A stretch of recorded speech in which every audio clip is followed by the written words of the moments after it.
สบายดีสบายดีท่านผู้ชมเนาะสบายดีภาพบรรยากาศในยามค่ำคืนพี่น้องเอ้ยไอเฟืองมันก็มาฮอดมาถึงแล้วไอเฟืองกินข้าวแล้วเนอะเอ้าเฮียซอลี่กินละเนี่ยพากันออกมากินน้ำนกไหมกินพันปลาไหมป้าไอ้เพื่อนสอรี่แม่มากินทันป้าแม่มากินไหมอย่าเฝ้านอนเถอะมาแน่อันนี้มากินมื้อตีไปให้แม่มาไปเจอโอเคเอ้ยมาออกมากินไอ้นกไหมไอ้นกอันพากินพันปลาก่อนแม่เจ้าอันนี้ครับพวกมึงแม่เอามากินไว้กินไว้นกไว้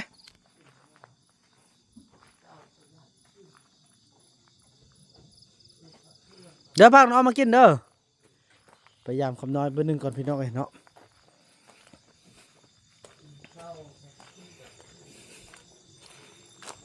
กินข้าวกินน้ำกันเมื่อไอ้คำน้อยเฮาพี่น้องเอ้ยนอนแล้วบ่ไอ้คำน้อยเฮา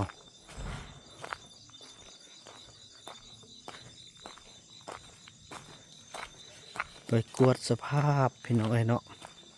ว่าแต่ละคนเฮาเป็นจังได้อีคำน้อยอยู่บ่เฮ้ยอยู่นี่เนอะเอ้าเนี่ยเอาเกือบพระจันทร์ขึ้นมาเออเอ้ามาดังไฟพี่บยันไฟไหม้เนอะบอกลูกละหันมาดูก็ดับแล้วเออสักอันนั้นก็บ่ลุกทโอ้บ่ซักบ่ได้ดอก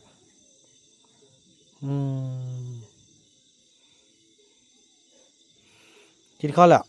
กินแล้วกินอยู่บรรดุมกินอยู่น้ำไอบ่ไปกินข้าวนั่นบ่ไปกินข้าวกินแล้วเนี่ยกินหรอทางอันนั้นกินแล้วดูอื่นในทางอีกมึงบริเจ็บในทางไปฝุ่นเลยทางไปเด้อแล้วเราจะซื้อโทรศัพท์ให้ย่าบัดนี้บ่เอาเงินเด้อถ้าไปหมดแล้วพ่อจึงซื้อโทรศัพท์ให้เด้ออันนี้ทางมื้อได้ก็เอามื้อนั้นทางมื้อได้เอามื้อนั้นมันบ่มีเงินซื้อโทรศัพท์โอ้บ่มีโทรศัพท์ทางไว้เด้อฮอดหมดแล้วก็สิโทรศัพท์ให้เด้อลูกทางไปบัดนึงแล้วลูกจักได้โทรศัพท์นี่แล้วก็บนนี้เด้นี่บนนี้ให้มันหมดเด้อแน่จังซี่ซะคำหน่อยบ่ดังไฟน่ะอยู่นี่เลยดังไฟอยู่นี่เนาะดังนี้อันนี้มันเห็นบ่ย่านไฟไหม้โอ้ไฟไหม้เฮือนได้นี่น่ะไฟไหม้หมดเนี่ยเด้อดังไฟอยู่ลุ่มเด้ออันนี้ดังบ่ได้ยันไหม้โอ้ฟ้าลมพูดไหม้หมดได้นี่น่ะคุดคืนนี่วอดดังเจียอันนี้แม่นแหละดังหันเนี่ยดังกะนั่นเด้อจะได้ไปเบิ่งอันข้าวเมทาแพทย์ก่อนเขากินข้าวแล้วบ่พี่น้องไอ้เนาะเพราะว่านี่พี่น้องไอ้เนาะมาเบิ่งแล้วก็โอ้เป็นห่วงเลยเพิ่นดังกองล่างเพิ่นก็บ่ดังแล้วก็สิมันนั่นนี่แหละเนาะเพิ่นอันนี้จากลูกไก่ที่เพิ่นคือว่าเนี่ยพี่น้องเลี้ยงมันก็บ่อยู่ก็สิบ่ตัวเองหั่นบ่อยู่เป็นประจำก็สิมันเป็นเฮือนครัวเลยซะพี่น้องไอ้เนาะเป็นเฮือนครัวไอ้คำน้อยเลยซะเนาะนี่ไปเบิ่งอันบรรดาสมาชิกอยู่ลุ่มพี่น้องเอ้ยว่าพากันอยู่แบบใดกินแบบใดพอว่ามันนำก็ออกตลาดมาให้แล้วพี่น้องซื้อป่าซื้อยังให้เพิ่นแล้วเนาะไปพบกันอยู่ลุ่มพี่น้องเอ้ยเนาะหอดพี่แล้วพี่น้องเอ้ยให้นุ่นกับบุมา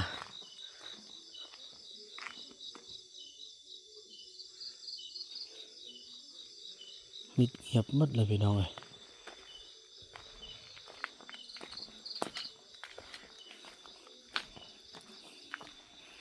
สเลก็ขึ้นไปนาน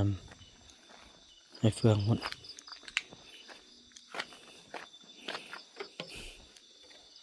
โอ้เมทาแพทนอนนี่แหละ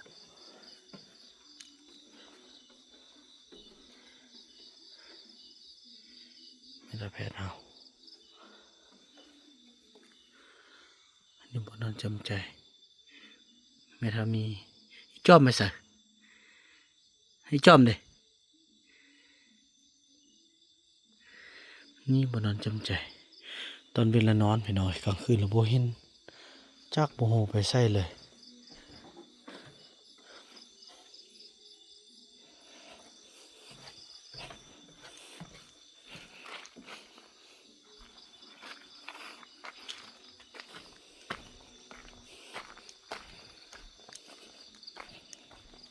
เป็นยังไงพี่น้องไอ้สักสิ้นแหละ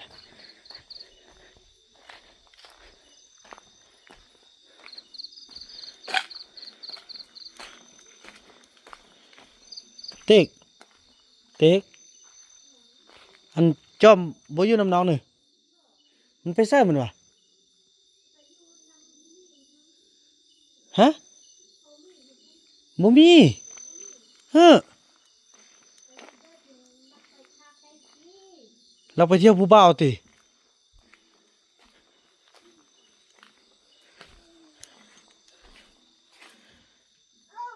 เอ้า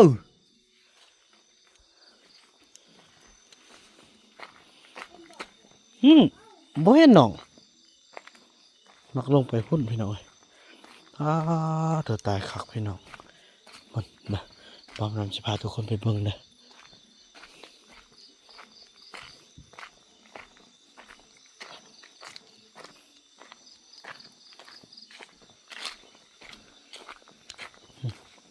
บอมนำสิพาไปเบิ่งกลางคืนเราไปลิ้นนำจุอันคนงานส่วนมักโมพี่น้องเอ้ยตอนนี้เรานอน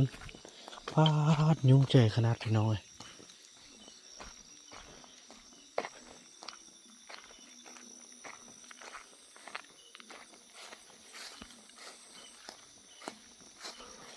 ไปพุ่นแล้วพี่น้องเอ้ยอีเทิงกับบ่มีเลยเราพาไปเบิ่งเลยปิดไฟของพี่น้องเอ้ยเนาะสมบูรณ์เห็นยังพี่น้องเอ้ย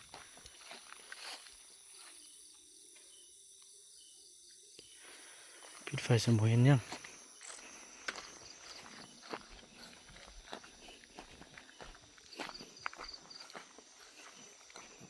เราไปลุ่มไปแล้วพี่น้องยอมเลย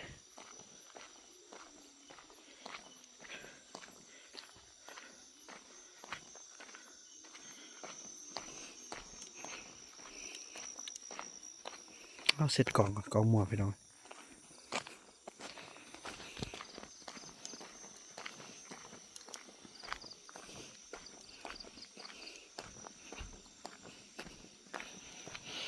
น่าเป็นห่วงพี่น้องจอมใจนี่นะว่าเขาบ่ฟังพี่น้องบอกได้ยินไฟแมบๆอยู่คือสิแมนบอกเราปิดไฟกันเนาะ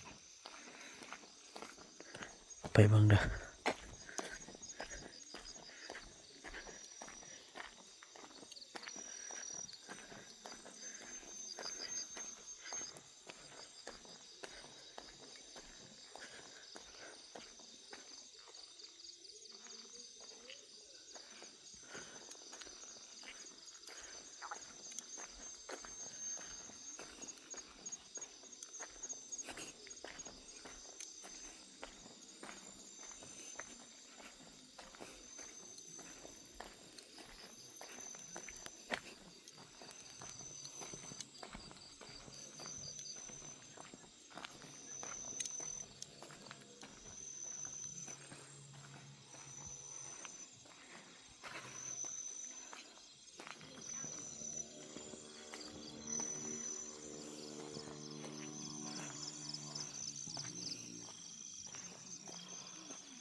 พาดพี่น้องบ่เห็นจักไปแซ่บะคนร้ายอยู่ในนี่เนาะมี2แคมป์เนาะแคมป์นึงอยู่นี่แคมป์นึงอยู่นี่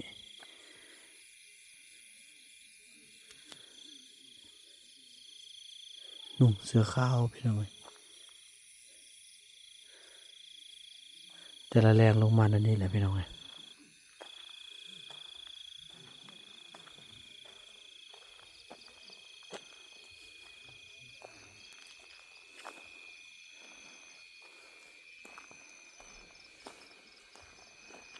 บ่เห็นพี่น้องเอ้ย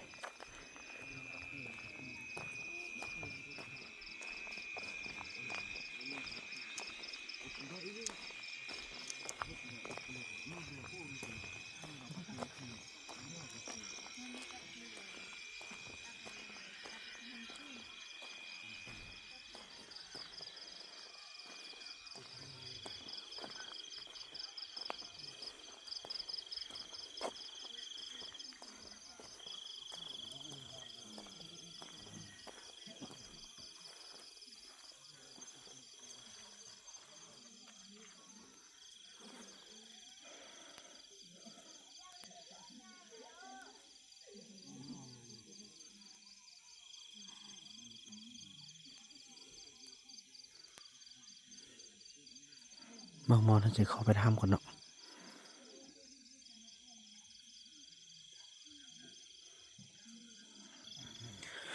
โอ้ยพี่น้องบกกล้าเข้าไปทำเนาะ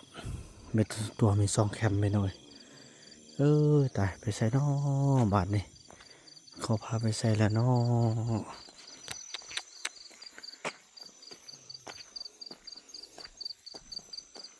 กลับบ้านก่อนไปหน่อยเนาะถือว่าจังสั้นแล้วพี่น้องคลิปนี้บ่าวมานำขออนุญาตจบคลิปสั้นนี้ก่อนเพื่อจะเป็นยังกันยาแล้วพี่น้องเอ้ยจะได้โบไหวแล้วพี่น้องเอ้ย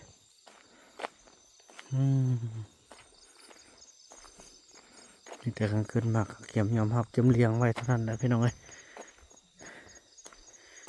คลิปนี้บ่าวมานำขออนุญาตจบคลิปสั้นนี้ก่อนแล้วว่ากันใหม่ในคลิปต่อไปคลิปนี้บ่าวมานำขอกล่าวคำว่าสบายดี